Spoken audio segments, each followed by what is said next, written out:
Assalamualaikum warahmatullahi wabarakatuh. Halo anak-anak semua, jumpa lagi dalam pembelajaran IPS. Jika kemarin kalian sudah mempelajari tentang negara-negara ASEAN, siapa saja anggotanya, kemudian siapa pencetus dari ASEAN tersebut, sekarang kita akan mempelajari tentang pemanfaatan kondisi geografis negara-negara Asia Tenggara. Disimak baik-baik ya video pembelajaran berikut ini. Masih ingatkah kalian negara anggota ASEAN? Ya, kemarin sudah ada lagunya. Pasti kalian hafal dan ingat. Ada Indonesia, Malaysia, Thailand, Singapura, Filipina, Brunei, Vietnam, Laos, Myanmar, dan juga ada Kamboja. Indonesia merupakan negara yang berbentuk kepulauan.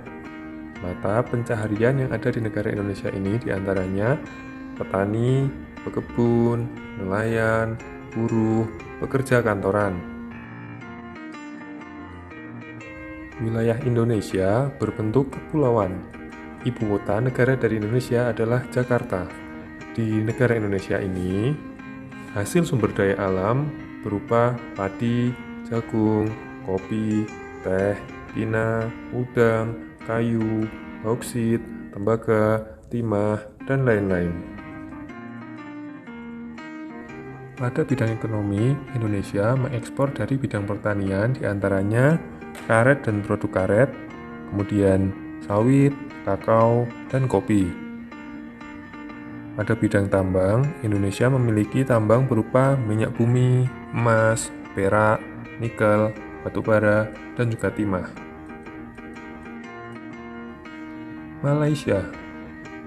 Malaysia, bentuk wilayahnya terdiri dari dua negara bagian, yaitu Malaysia Timur dan Malaysia Barat.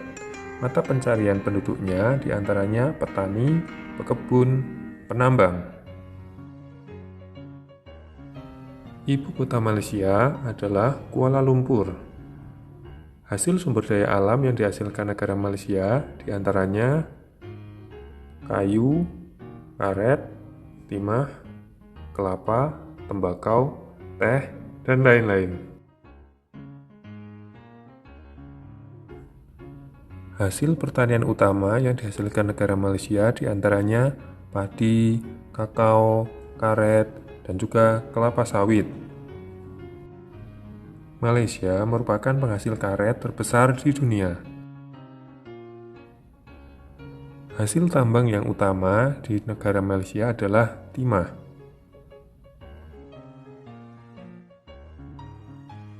Selanjutnya, Thailand. Bentuk wilayah negara Thailand adalah dataran rendah. Mata pencarian penduduk di negara Thailand diantaranya petani, pekebun, nelayan, penambang.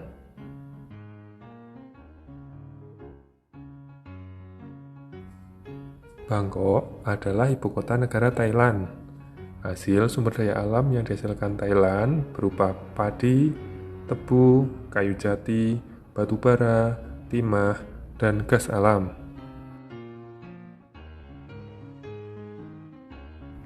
Beras merupakan hasil pertanian yang utama negara Thailand. Thailand merupakan lumbung beras di kawasan Asia Tenggara. Tambang yang utama adalah timah dan mangan. Singapura merupakan negara dengan bentuk wilayah dataran rendah. Mata pencarian penduduknya diantaranya ada pada bidang jasa dan buruh. Hasil sumber daya alam Singapura berupa karet, timah, minyak, dan baja. Industri-industri yang ada di Singapura menghasilkan kapal, barang elektronik, dan bahan makanan. Singapura bukan negara agraris dan tidak memiliki hasil tambang yang berarti. Filipina. Bentuk wilayah negara Filipina berupa kepulauan. Mata pencarian para penduduknya petani, pekebun, dan juga pada bidang jasa. Manila adalah ibu kota dari Filipina. Hasil sumber daya alam negara Filipina berupa padi, jagung, ketela, tebu, kelapa, tembakau, dan karet. Filipina merupakan negara agraris. Hasil pertanian yang utama adalah padi dan kelapa, sedangkan hasil tambang yang utama adalah kobalt, tembaga, dan emas. Brunei Darussalam. Brunei Darussalam merupakan negara dengan bentuk wilayah perbukitan. Mata pencaharian penduduknya diantaranya petani, pertambangan, pariwisata, dan juga buruh industri. Bandar Sri Begawan merupakan ibu kota dari negara Brunei. Hasil sumber daya alamnya diantaranya minyak bumi, gas alam, karet, lada, dan juga padi. Brunei merupakan negara penghasil minyak dan gas bumi. Vietnam. Vietnam merupakan negara dengan bentuk wilayah perbukitan dan dataran rendah. Mata pencarian penduduknya diantaranya petani, pekebun, dan industri. Hanoi merupakan ibu kota dari negara Vietnam. Sumber daya alam yang dimiliki Vietnam berupa padi, teh, tebu, kopi, kayu jati, dan bambu. Vietnam terkenal dalam hal irigasi dengan penghasil beras. Vietnam juga menghasilkan kopi, teh, tebu, dan jagung. Hasil tambang Vietnam berupa batu bara. Vietnam juga penghasil biji besi, timah, dan emas. Industri yang dikembangkan, industri bahan kimia, semen, dan perkapalan. Laos. Laos merupakan negara dengan bentuk wilayah perbukitan. Mata pencarian penduduknya petani, pekebun, nelayan, dan juga penambang. Vientiane merupakan ibu kota dari negara Laos. Sumber daya alam dari negara ini diantaranya tembakau, kayu jati, jagung, padi, biji besi, batu bara, seng, dan lain-lain. Hasil utama pertanian Laos adalah padi dan jagung. Myanmar.